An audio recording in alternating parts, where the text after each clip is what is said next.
ನಮಸ್ಕಾರ, ನಾನು ಬಸವರಾಜ್.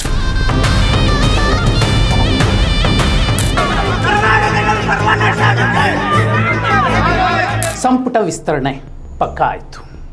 ಯಾರಿಗೆಲ್ಲ ಅವಕಾಶ ಇದೆ, ಏನಾಗಬಹುದು ನೋಡಿ. ಖುದ್ದು ರಾಹುಲ್ ಗಾಂಧಿಯವರೇ ಹೇಳಿ ಕಳಿಸಿದ ಮಹತ್ವದ ಮಾತು, ಸಂಪುಟ ವಿಸ್ತರಣೆ ಆದ ಮೇಲೆ ಒಂದು ವೇಳೆ ಬಂಡಾಯಗಳೇನಾದರೂ ಎದ್ದರೆ ಅದನ್ನು ನೀವೇ ಉಪಶಮನ ಮಾಡಬೇಕು. ಇಂಥದ್ದೊಂದು ಮಾತನ್ನು ಹೇಳೋದಕ್ಕೂ ಕಾರಣಗಳಿವೆ. ಯಾಕಂದರೆ ನೋಡಿ, ಸಂಪುಟ ರಚನೆ ಅಥವಾ ಸಂಪುಟ ವಿಸ್ತರಣೆ ಮುಖ್ಯಮಂತ್ರಿಗಳ ವಿವೇಚನೆಗೆ ಬಿಟ್ಟಂತಹ ವಿಚಾರ ಆಗಿರುತ್ತೆ, ಅಧಿಕಾರ ಆಗಿರುತ್ತೆ. ಆದರೆ ಈ ಸಂಪುಟ ವಿಸ್ತರಣೆ ಏನಾಗಿದೆ, ಈಗ ಸಾಕಷ್ಟು ಕಡೆ ವೈರಲ್ ಆಗ್ತಿದೆ, ಯಾರೆಲ್ಲ ಸಚಿವರಾಗ್ತಾರೆ ಅಂತ.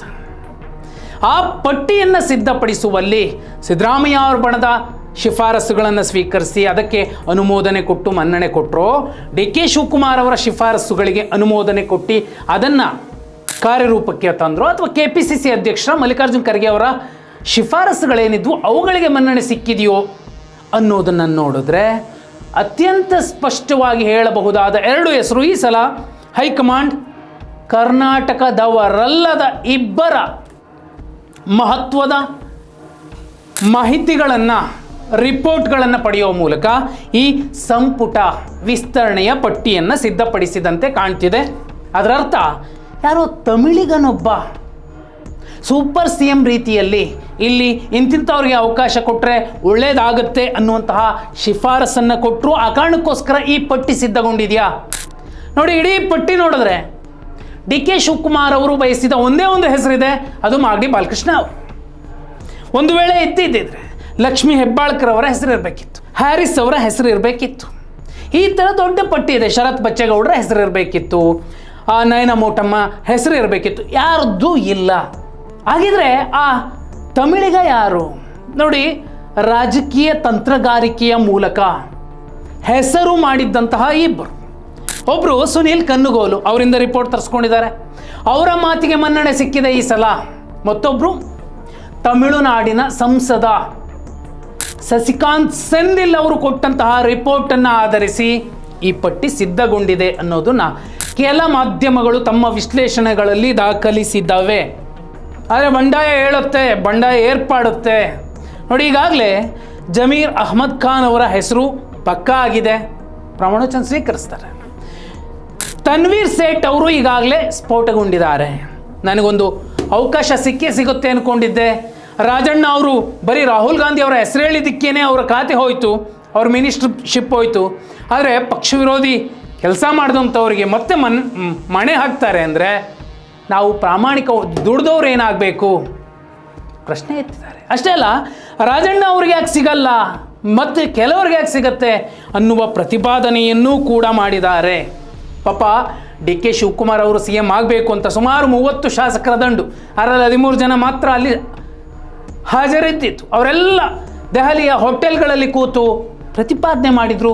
ಅವರಲ್ಲಿ ಒಬ್ಬನಿಗೆ, ಯುವ ಶಾಸಕನಿಗೆ ಸಂಪುಟದಲ್ಲಿ ಡಿ ಕೆ ಶಿವಕುಮಾರ್ ಅವರು ಅವಕಾಶ ಮಾಡಿಕೊಡಲಿಕ್ಕೆ ಸಾಧ್ಯ ಆಗಿಲ್ಲ ನೋಡಿ. ಇನ್ನು ಬಲಿಜ ಸಮಾಜಕ್ಕೆ ಒಂದು ಅವಕಾಶ ಮಾಡಿಕೊಡ್ಬೇಕಿತ್ತು. ಹಿಂದುಳಿದ ಸಮಾಜಕ್ಕೆ ಸೇರಿದಂತಹ, ಹಿಂದುಳಿದ ವರ್ಗಕ್ಕೆ ಸೇರಿದಂತಹ ಬಲಿಜ ಸಮಾಜಕ್ಕೆ ಒಬ್ಬರಿಗೂ ಕೂಡ ಅವಕಾಶ ಮಾಡಿಕೊಟ್ಟಿಲ್ಲ ಡಿ ಕೆ ಶಿವಕುಮಾರ್ ಅವರ ಈ ಸಂಪುಟ. ಇದು ಇಷ್ಟೇ ಅಲ್ಲ ನೋಡಿ, ಸಾಕಷ್ಟು ಸುಮಾರು 7-8-10 ಜಿಲ್ಲೆಗಳಿಗೆ ಯಾವುದೇ ಪ್ರಾತಿನಿಧ್ಯ ಇಲ್ಲ. ಎಕ್ಸಾಂಪಲ್, ತುಮಕೂರಿಗೆ DCM ಪೋಸ್ಟ್ ಬಿಟ್ಟರೆ ಇನ್ಯಾರಿಗೂ ಕೂಡ ಅವಕಾಶ ಇಲ್ಲ. ಆದರೆ ಮುಖ್ಯಮಂತ್ರಿಯ ಹುದ್ದೆ ಇರುವಂತಹ ರಾಮನಗರಕ್ಕೆ ಹೆಚ್ಚುವರಿಯಾಗಿ ಇನ್ನೊಂದು ಸಚಿವ ಸ್ಥಾನವನ್ನು ಕೂಡ ಕಲ್ಪಿಸಲಾಗಿದೆ. ಬಹುಪಾಲು ಜನ ಬಯಸಿದ್ದಂತೆ ಪುಟ್ಟರಂಗ ಶೆಟ್ಟರ್ ಇರಬಹುದು, ಮಧು ಬಂಗಾರಪ್ಪ ಇರಬಹುದು, ಒಂದಷ್ಟು ಜನಕ್ಕೆ ಅವಕಾಶಗಳು ಸಿಕ್ಕಿದೆ, ಶಿವರಾಜ್ ತಂಗಡಗಿ, ಸಂತೋಷ್ ಲಾಡ್. ಆದರೆ ಅತ್ಯಂತ ಹಿಂದುಳಿದ ವರ್ಗಕ್ಕೆ ಸೇರಿದ ಮೊಗವೀರ ಸಮಾಜಕ್ಕೆ ಆಲ್ರೆಡಿ ಫೈನಲ್ ಆಗಿದ್ದಂತಹ ಸ್ಥಾನವನ್ನು ಕಿತ್ತು ಹಿಂದುಳಿದವರಿಗೆ ಅನ್ಯಾಯವೆಸಗಿ ಆ ಸ್ಥಾನವನ್ನು SS ಮಲ್ಲಿಕಾರ್ಜುನ ಅವರಿಗೆ ಕೊಡುವಂತಹ ಪ್ರಯತ್ನಗಳು ನಡೆದಿದೆ. ಹಿಂದುಳಿದವರ ಪಾಲಿನ ಒಂದು ಸಚಿವ ಸ್ಥಾನವನ್ನು ಕಿತ್ಕೊಂಡು SS ಮಲ್ಲಿಕಾರ್ಜುನ ಅವರಿಗೆ ಕೊಡ್ತಾರೆ ಅಂದರೆ ಸಾಕಷ್ಟು ಸಲ ಈ ರಾಜ್ಯದಲ್ಲಿ ಅದೆಷ್ಟು ಸಲ ಕಾಂಗ್ರೆಸ್ ಅಧಿಕಾರಕ್ಕೆ ಬಂದಿದೆಯೋ ದಶಕಗಳ ಕಾಲ ಆ ಕುಟುಂಬಕ್ಕೆ ಒಂದು ಮಿನಿಸ್ಟರ್ ಪೋಸ್ಟ್ ಪಕ್ಕ ಇದೆ. ಬೇರೆಯವ್ರಿಗೆ ಅವಕಾಶ ಮಾಡಿಕೊಡ್ಬಹುದಿತ್ತು ದಾವಣಗೆರೆಯಲ್ಲೇನೆ, ಆ ಕೆಲಸ ಆಗಿಲ್ಲ. ನೋಡಿ, ಇದೊಂದೇ ಅಲ್ಲ, ಗದಗ, ಚಿಕ್ಕಬಳ್ಳಾಪುರ, ಕೋಲಾರ, ಕೊಡಗು, ರಾಯಚೂರು, ಹೀಗೆ ಪಟ್ಟಿನೇ ಸಿಗುತ್ತೆ. ಇಲ್ಲೆಲ್ಲ ಯಾರಿಗೂ ಕೂಡ ಅವಕಾಶವನ್ನು ಮಾಡಿಕೊಟ್ಟಿಲ್ಲ. ತುಂಬ ಸ್ಪಷ್ಟವಾಗಿ ಹೇಳಬಹುದಾದ ಒಂದು ವಿಚಾರ, ಬ್ರಾಹ್ಮಣರಿಗೆ ಈ ಸಲ ಸಂಪುಟದಲ್ಲಿ ಒಂದಾದರೂ ಅವಕಾಶ ಇರ್ತಿತ್ತು ಪ್ರತಿ ಸಲ. ಈ ಸಲ ಯಾವುದೇ ಅವಕಾಶ ಇಲ್ಲ. May be D K Shivakumar ಅವರಂತಹ ಮಹಾಬ್ರಾಹ್ಮಣ ಇರುವಾಗ ಬ್ರಾಹ್ಮಣ ಕೋಟ ಯಾಕೆ ಬೇಕು ಅಂತ ಹೈಕಮಾಂಡ್ ಸುಮ್ಮನಿದ್ದಿರಬಹುದು. ನೋಡಿ, ಇಲ್ಲಿ ಯಾರ್ಯಾರಿಗೆ ಎಂತೆಂತಹ ದೈತ್ಯರಿಗೆ, ಅನುಭವಿಗಳಿಗೆ ಅವಕಾಶ ಇಲ್ಲ. ಎಚ್ ಕೆ ಪಾಟೀಲ್ರಿಗಿಲ್ಲ, ದಿನೇಶ್ ಗುಂಡೂರಾವ್ ಅವ್ರಿಗಿಲ್ಲ, ಹೆಬ್ಬಾಳ್ಕರ್ ಅವ್ರಿಗೂ ಇಲ್ಲ, Shivananda Patil, R B Timmapur, R V Deshpande, K Venkatesh, Krishnappa, Tanveer Sait, Appaji Gowda, H C Mahadevappa, ಈಗ ದೊಡ್ಡ ಪಟ್ಟಿ ಇದೆ. ಇವರು ಯಾವಾಗ ಬೇಕಾದ್ರೂ ಸಿಡಿಬಹುದು. ಇದೇ ಕಾರಣಕ್ಕೆ ಸುಮಾರು 30 ಅತೃಪ್ತರ ದಂಡು ಡಿ ಕೆ ಶಿವಕುಮಾರ್ ಅವರ ಸರ್ಕಾರಕ್ಕೆ ಸಂಚಕಾರ ತರುತ್ತೆ ಅಂತಲ್ಲ, ಆದರೆ ಸದಾ ವಿಲವಿಲ ಒದ್ದಾಡುವ ರೀತಿಯಲ್ಲಿ, ಮುಳ್ಳಿನ ಕುರ್ಚಿಯ ಮೇಲೆ ಅವರು ಕೂತು ಒದ್ದಾಡೋ ರೀತಿಯಲ್ಲಿ ವಾತಾವರಣ ಸೃಷ್ಟಿಯಾಗಬಹುದು.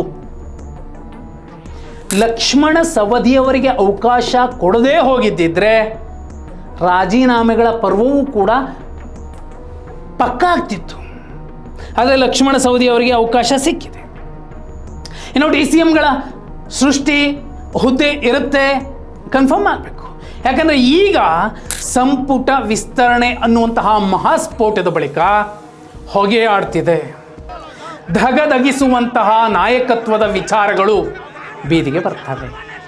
ಎಷ್ಟು ಜನರನ್ನು ನೀವು ಸಂತೈಸ್ತೀರಿ ನೋಡಿ. ಇನ್ನು ಕೊಡಗಿಗೆ ಅವಕಾಶ ಮಾಡಿಕೊಡ್ಲಿಲ್ಲ ಸಂಪುಟದಲ್ಲಿ, ಬದಲಾಗಿ ಡೆಪ್ಯೂಟಿ ಸ್ಪೀಕರ್ ವಿಧಾನಸಭೆಗೆ ಅಂತ ಪೊನ್ನಣ್ಣನವರನ್ನು ಕನ್ಫರ್ಮ್ ಮಾಡಿಟ್ಟಿದೆ. ಇನ್ನೂ ಮುಖ್ಯ ಅಂದರೆ ಉಮಾಶ್ರೀ ಅವ್ರಿಗೊಂದು ಅವಕಾಶ ಮಾಡಿಕೊಡಬಹುದಿತ್ತು. ಯಾಕಂದರೆ ಆಲ್ರೆಡಿ 2 ಕುರುಬ ಸಮಾಜದಿಂದ ಸಚಿವರಿದ್ದರು. ಇನ್ನೊಂದು ಅವಕಾಶವನ್ನು ಬೇರೆ ಸಮಾಜದವರಿಗೆ, ಬೇರೆ ಮಹಿಳಾ ಕೋಟದಲ್ಲೇನೆ ಬೇರೆಯವರಿಗೆ, ಕನೀಜಾ ಫಾತಿಮಾ ಅವ್ರನ್ನೇ ತಗೋಬಹುದಿತ್ತು. ಯಾರನ್ನೋ ಒಬ್ಬನ ಡ್ರಾಪ್ ಮಾಡಿ ಆ ಕೆಲಸ ಮಾಡಲಿಲ್ಲ. ರೂಪಕಲಾ ಶಶಿಧರ್ ಅವರಿಗೆ ಕೊಡಬಹುದಿತ್ತು, ಆಗಲಿಲ್ಲ. ಆರತಿ ಕೃಷ್ಣ ಅವರ ಚರ್ಚೆಗಳಿತ್ತು, ಅದು ಕೂಡ ಆಗಲಿಲ್ಲ. ಆದರೆ ಈಗ ಯಾಕಂದರೆ ಮಂಕಾಳ ವೈದ್ಯ ಅವರನ್ನು ಕಿತ್ತು ಹಾಕಿ ಅವರ ಹೆಸರನ್ನು ಅಳಿಸಿ ಅಲ್ಲಿಗೆ ಎಸ್ ಎಸ್ ಮಲ್ಲಿಕಾರ್ಜುನ್ ಅವರ ಹೆಸರನ್ನು ಛಾಪಿಸಿದ್ದಾರೆ ಡಿ ಕೆ ಶಿವಕುಮಾರ್ ಅವರು ಅನ್ನೋದೇ ಆದರೆ, ಅಥವಾ ಹೈಕಮಾಂಡ್ ಅನ್ನೋದಾದರೆ, ಅಹಿಂದ ಎಲ್ಲಿಂದ ಬಂತು? ಯಾವುದು ಅಹಿಂದ? ನೋಡಿ, ಇವತ್ತು ಹಾಗೆ ನೋಡಿದ್ರೆ 6 ಜನ ಲಿಂಗಾಯತರಿಗೆ, 5 ಜನ ಒಕ್ಕಲಿಗರಿಗೆ ಅವಕಾಶಗಳು ಸಿಕ್ಕಿದ್ದಾವೆ. ಇನ್ನುಳಿದಂತೆ ಎಲ್ಲ ಅಹಿಂದ ವರ್ಗಗಳಿಗೆ ಅವಕಾಶ ಸಿಕ್ಕಿದೆ. ಅದರಲ್ಲಿ ಮುಸ್ಲಿಮರು 3 ಇದ್ದಾರೆ, ಒಬ್ಬರು ಕ್ರಿಶ್ಚಿಯನ್ ಇದ್ದಾರೆ, ಕುರುಬರು 3 ಇದ್ದಾರೆ. ಅತಿ ಹಿಂದುಳಿದವರು ಕೇವಲ 4 ಜನ ಇದ್ದಾರೆ. ಸಂತೋಷ್ ಲಾಡ್, ಮಧು ಬಂಗಾರಪ್ಪ, ಇನ್ನುಳಿದಂತೆ 2. ಈ ಎಲ್ಲವನ್ನು ನೋಡಿದಾಗ ಡಿ ಕೆ ಶಿವಕುಮಾರ್ ಅವರು ಅಜ್ಜಯ್ಯ ಅವರ ಪಾದದಡಿ ಇಟ್ಟು ಪೂಜೆ ಮಾಡಿದ್ರು ಅಷ್ಟೇ, ತಲೆ ಮೇಲಿಟ್ಟು ಪೂಜೆ ಮಾಡಿದ್ರು ಅಷ್ಟೇ. ಬಂಡಾಯ ಅನ್ನುವಂಥದ್ದು ದೇವರ ಮೈ ಮೇಲಿನ ಹೂ ಕೆಳಗೆ ಬಿದ್ದು ಕೂಡಲೇ ತಣ್ಣಗಾಗತ್ತೆ ಅನ್ನುವಂಥದ್ದಲ್ಲ, ಅದು ನಂಬಿಕೆ, ಇದು ವಾಸ್ತವ. ಸಿದ್ದರಾಮಯ್ಯ ಅವರು ಕೆಲವರನ್ನು ಸಂತೈಸ್ತಾರಾ, ಅಥವಾ ಡಿ ಕೆ ಶಿವಕುಮಾರ್ ಅವರು ಸಂತೈಸ್ತಾರಾ, ಅಥವಾ ಮಲ್ಲಿಕಾರ್ಜುನ್ ಖರ್ಗೆ ಅವರು ಸಂತೈಸ್ತಾರಾ ಗೊತ್ತಿಲ್ಲ. ಆದರೆ ಇನ್ನೂ ಮುಂದೆ ಇನ್ನೇನು 2 ವರ್ಷ ಇದೆ, ಅಥವಾ 2 ಚಿಲ್ಲರೆ ವರ್ಷ, ಸುಸೂತ್ರವಾಗಿ ಎಲ್ಲವೂ ಸಾಗಿ ಹೋಗೋದಿಲ್ಲ. ಸಲೀಂ ಅಹ್ಮದ್ ಅವರನ್ನು ನೋಡಿ, ವಿಧಾನ ಪರಿಷತ್ನ ಸಭಾನಾಯಕರಾಗಿ ಮಾಡ್ತಿರುವಂಥದ್ದು, ಸಭಾಧ್ಯಕ್ಷರಾಗಿ ಮಾಡ್ತಿರುವಂಥದ್ದು. ಮತ್ತು ಇನ್ನೂ ಒಂದು ಫೈಟ್ ಆಗಬಹುದು. ವಿಧಾನ ಪರಿಷತ್ನ ನಾಯಕ ಯಾರಾಗ್ತಾರೆ? ಒಂದು ಕಡೆ ಗಾಯತ್ರಿ ಶಾಂತೇಗೌಡರು, ಕುರುಬ ಸಮಾಜ, ಯತೀಂದ್ರ ಸಿದ್ದರಾಮಯ್ಯ, ಕುರುಬ ಸಮಾಜ. ಅವರಿಬ್ಬರಲ್ಲಿ ಯಾರಿಗೆ ಅವಕಾಶ ಸಿಗಬಹುದು? ಅಲ್ಲೂ ಕೂಡ ಮತ್ತೆ ಫೈಟ್ ಆಗುತ್ತೆ, ಹೆಚ್ಚುವರಿ ಹುದ್ದೆ ಸಿಕ್ಕಂಗಾಗತ್ತೆ. ಇನ್ನೊಂದು ಸಮಾಜಕ್ಕೆ ಆ ಹುದ್ದೆಯನ್ನು ಕೊಡಬಹುದಿತ್ತು. ಅರೆ, ಹಿಂದುಳಿದವರ ಹುದ್ದೆಗಳನ್ನೇ ಕಿತ್ಕೊಂಡು ಪಟ್ಟಭದ್ರರಿಗೆ ಹಂಚುತ್ತಿರುವಂತಹ ಸಂದರ್ಭದಲ್ಲಿ ಡಿ ಕೆ ಶಿವಕುಮಾರ್ ಅವರ ನೇತೃತ್ವದ ಸರ್ಕಾರ ಯಾವ ಸಂದೇಶ ಕೊಡುತ್ತೆ? ಎಲ್ಲವೂ ಸುಲಭವಲ್ಲ. ರಾಜೀನಾಮೆಗಳ ಚರ್ಚೆಗಳು ಹೆಚ್ಚಾಗಬಹುದು, ಅವರ ಆಕ್ರೋಶ ಹೊರಹಾಕಬಹುದು.